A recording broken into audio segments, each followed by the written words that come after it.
জান্নাতের গুপ্তধন কোনটি, বেহেশতের গুপ্তধন কোনটি, জান্নাতের গুপ্তধন কোনটি? ভাইরা আমার, আমরা সবাই চাই জান্নাতের গুপ্তধন কোনটি। বাংলাদেশে অথবা যে কোনো রাষ্ট্রে গুপ্তধন খোঁজার জন্য হায়রে মানুষ কত দৌড়াদৌড়ি, পাড়াপাড়ি, হ্যাঁ, গুপ্তধন বাহির করতেছে, মাটির তলে ওই ধন পাইছে, ওই ধন পাইছে। ভাইরা আমার, কিন্তু জান্নাতের গুপ্তধন কি জানেন? কি জানেন ভাইরা আমার? জান্নাতের গুপ্তধন কি?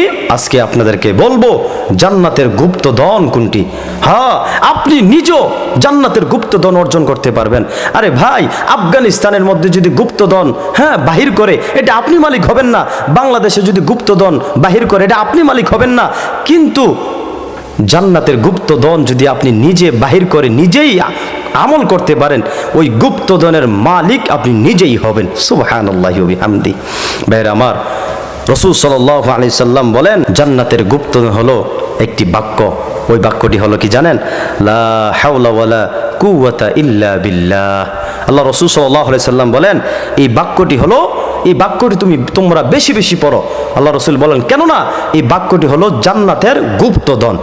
আল্লাহ রাসূল সাল্লাল্লাহু আলাইহি সাল্লাম বলেছেন। এই হাদিসটি ইবনে মাজাহ 3826 নম্বর হাদিস। আল্লাহ রাসূল বলেন তোমরা বেশি বেশি লা হাওলা ওয়ালা কুওয়াতা ইল্লা বিল্লাহ পড়ো, লা হাওলা ওয়ালা কুওয়াতা ইল্লা বিল্লাহ পড়ো। কেননা এটা হলো জান্নাতের গুপ্তধন, স্বয়ং রাসূল সাল্লাল্লাহু আলাইহি সাল্লাম বলেছেন।